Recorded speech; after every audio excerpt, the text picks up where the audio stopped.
24 ilaa 27 Maajo 2023 Muqdisho Soomaaliya.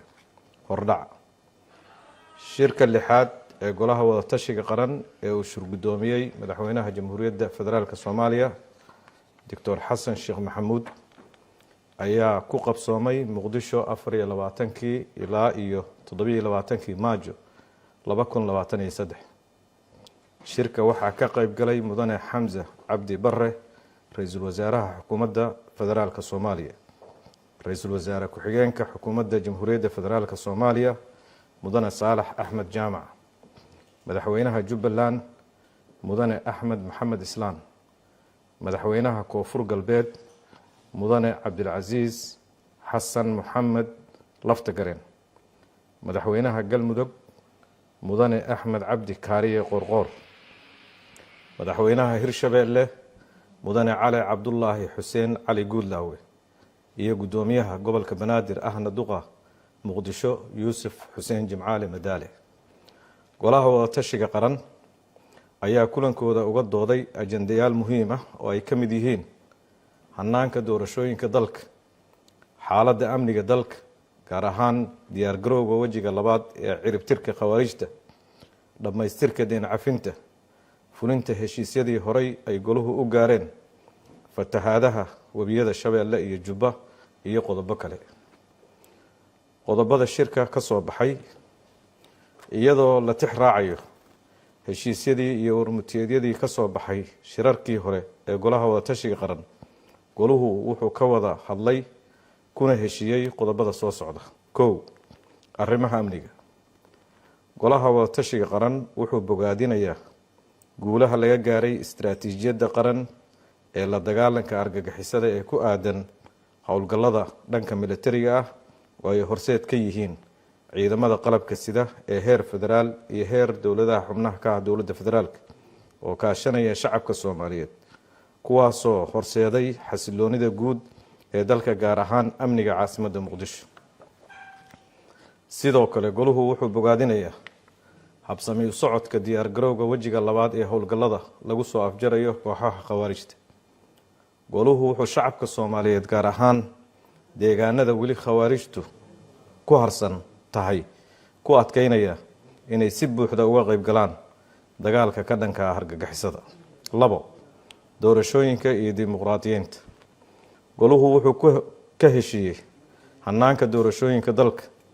qodobada laga heshiiyey sida ku cad lifaaqa heshiiska hanaanka doorashooyinka waxaa ka mid ah nooca doorashada, deegaan doorashada, nidaamka madaxtinimada, nidaamka xisbiyada, mideynta xilliyada doorashooyinka, maamulka doorashooyinka iyo qodobo kale. 3. deen cafinta. goluhu wuxuu bogaadinayaa horumarka laga gaaray hanaanka deen cafinta oo gabagaba maraya, wuxuuna isla gartay in dhammaystirka hanaanka deen cafinta dalka uu yahay mudnaan qaran. iyadoo laga ambaqaadayo warmurtiyeedkii ka soo baxay shirkii golaha wada tashiga qaran ee Baydhabo 17 Maarso 2023, goluhu wuxuu isla gartay in la dejiyo qorshe lagu dardargelinayo maareynta marxaladda kama dambaysta deen cafiska dalka, iyadoo la xoojinayo wada shaqeynta hay'adaha maaliyadda iyo adkeynta hufnaantooda. si loo gaaro Soomaaliya xasiloon oo barwaaqo ah, goluhu wuxuu taageerayaa dadaalada dalka looga sameynayo hiigsiga qarni jirsiga Soomaaliya ee 2060. 4. dhaqangelinta heshiisyada golaha wada tashiga qaran. goluhu wuxuu ku adkeynayaa xukuumadda federaalka Soomaaliya in ay dardargeliso fulinta go'aamada iyo heshiisyadii ay horey u gaareen golaha wada tashiga qaran. sidoo kale goluhu wuxuu farayaa gudiyada u xilsaaran dib u eegista dastuurka inay luqad dastuuri ah u bedelaan heshiisyadii ay goluhu gaareen. 5. qodobo kale. midnimada iyo wadajirka dadka iyo dalka Soomaaliyeed waa waajib dastuuri ah. goluhu wuxuu ugu baaqayaa Somaliland iyo shacabka reer Sool xabad joojin degdeg ah oo shuruud la'aan ah iyo inay isugu yimaadaan wada hadallo nabadeed. sidoo kale goluhu wuxuu ku baaqayaa in hay'adaha dawliga ah iyo kuwa aan dawliga ahayn ee gargaarka ay dadweynaha deegaanadaas gaarsiiyaan gargaarka ay u baahan yihiin si degdeg ah. golaha ayaa hay-adaha dowladda iyo kuwa caalamiga ah ee ka shaqeeya arrimaha samafalka ugu baaqay in ay gargaar degdega la gaaraan dadka ku waxyeeloobay fatahaadaha webiyada dalka. goluhu wuxuu boorinayaa xoojinta wada shaqeynta hay-adaha heerarka dowladda si loo horumariyo geedi socodka federaaleynta dalka oo ay ugu horeeyaan daadejinta awoodaha iyo adeegyada. goluhu wuxuu ku bogaadinayaa shacabka iyo maamulka Puntland doorashadii golaha deegaanka ee ka qabsoontay degmooyinka Puntland, wuxuuna ugu baaqayaa in deegaanada aanay weli ka dhicin doorashadu ay si nabad ah uga dhacdo. goluhu wuxuu hoosta ka xariiqayaa dardargelinta jadwal howleedka golaha si loo dhammaystiro arrimaha muhiimka u ah geedi socodka dowlad dhiska Soomaaliya. dhammaad saxiixayaasha warmurtiyeedka mudane xamse cabdi barre, ra-iisul wasaaraha xukuumadda jamhuuriyadda federaalka Soomaaliya mudane saalax axmed jaamac, ra-iisul wasaare ku-xigeenka xukuumadda jamhuuriyadda federaalka Soomaaliya mudane saciid cabdullaahi, mudane axmed maxamed islaan, madaxweynaha dowladda Jubbaland Soomaaliya mudane cabdilcasiis xasan maxamed laftagareen, madaxweynaha dowladda koonfur galbeed Soomaaliya mudane axmed cabdi kaariye qoorqoor, madaxweynaha dowladda galmudug Soomaaliya mudane cali cabdullaahi xuseen cali guudlaawe, madaxweynaha dowladda hirshabeelle Soomaaliya mudane yuusuf xuseen jimcaale, gudoomiyaha gobolka banaadir ahna duqa muqdisho.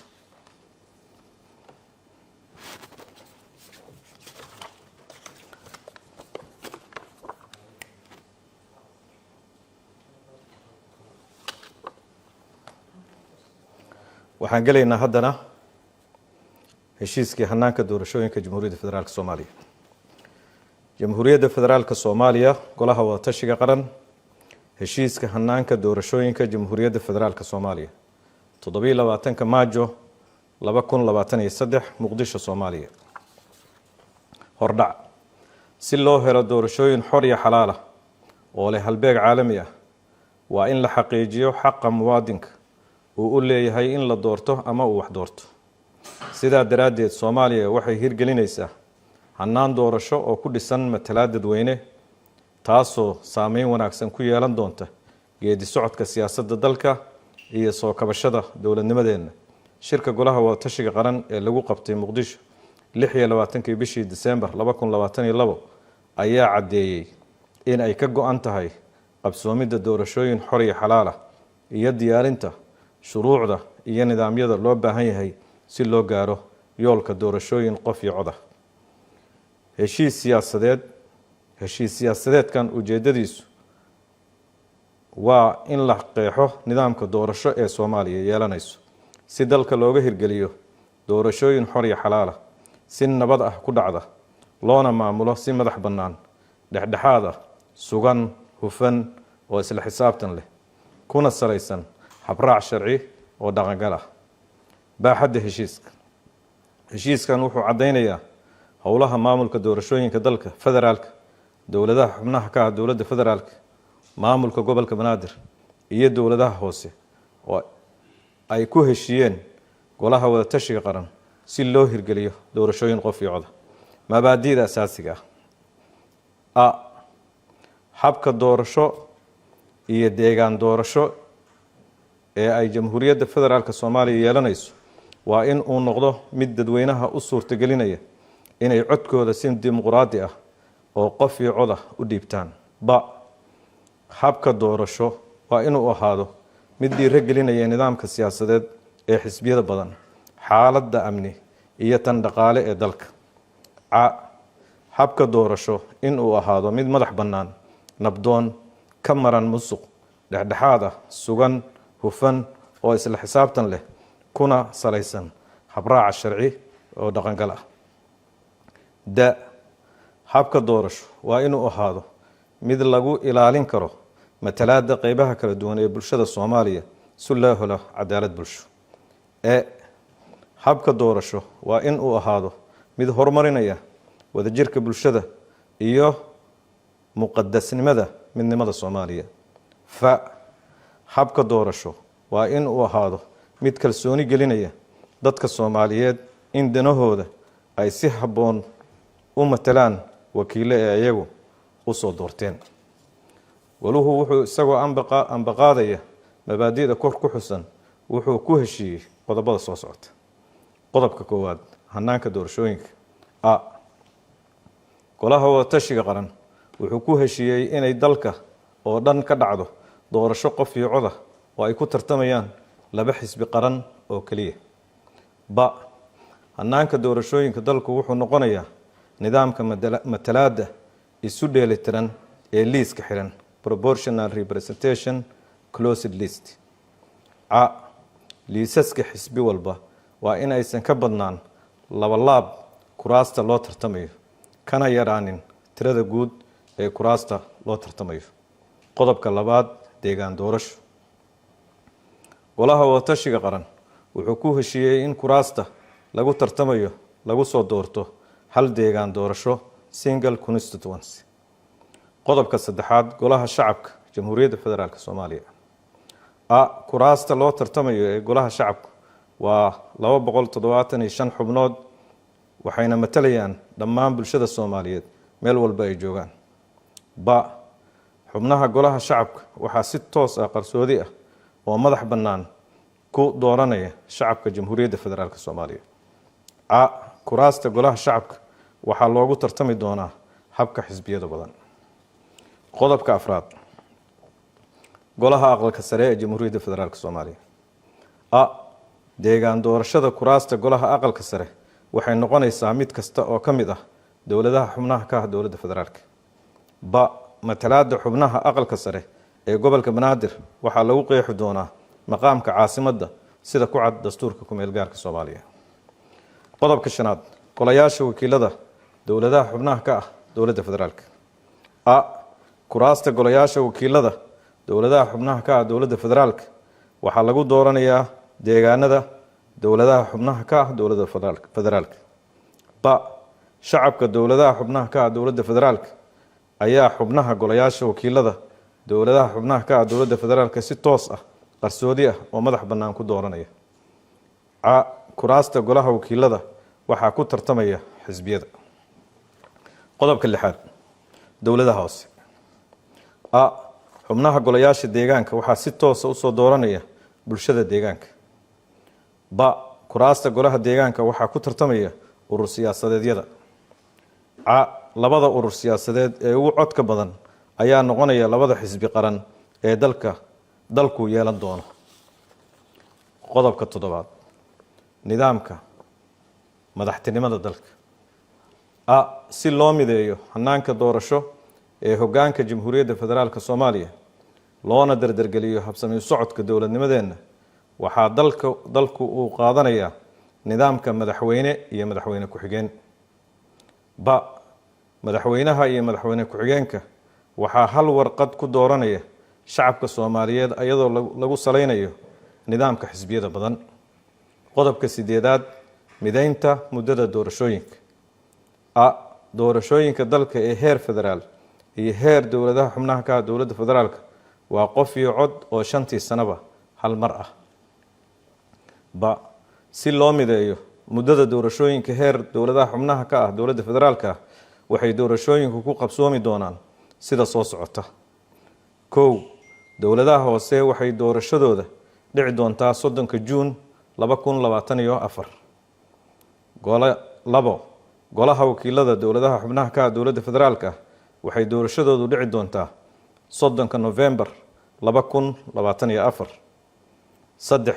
Madaxweynaha iyo madaxweyne ku-xigeenka dowladaha xubnaha ka ah dowladda federaalka waxay doorashadoodu dhici doontaa 30 November 2024.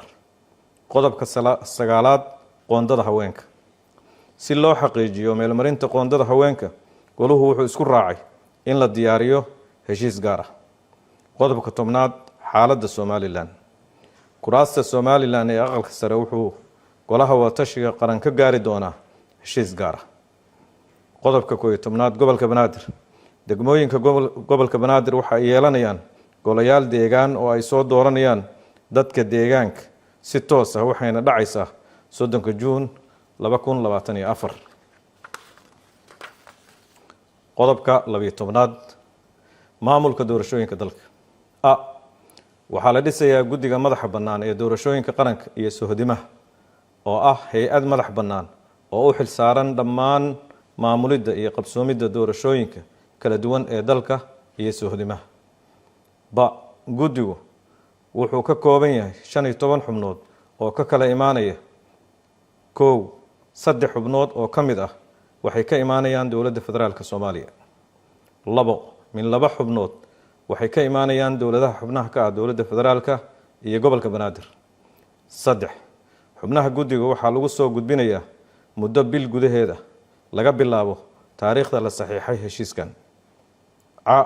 amniga iyo habsami socodka doorashooyinka waxaa mas'uul ka ah guddiga madaxa bannaan ee doorashooyinka iyo sohdimaha. dhammaad saxiixayaasha heshiiskan mudane Xamse Cabdi Barre, ra'iisul wasaaraha xukuumadda jamhuuriyadda federaalka Soomaaliya; mudane Saalax Axmed Jaamac, ra'iisul wasaare ku-xigeenka xukuumadda federaalka Soomaaliya; mudane Axmed Maxamed Islaan, madaxweynaha dowladda Jubbaland Soomaaliya; mudane Cabdilcasiis Xasan Maxamed Laftagareen, madaxweynaha dowladda Koonfur Galbeed Soomaaliya; mudane Axmed Cabdi Kaariye Qoorqoor, madaxweynaha dowladda Galmudug Soomaaliya; mudane Cali Cabdullaahi Xuseen Cali Guudlaawe, madaxweynaha dowladda Hirshabeelle Soomaaliya; mudane Yuusuf Xuseen Jimcaale Madaale, gudoomiyaha gobolka Banaadir ahna duqa Muqdisho.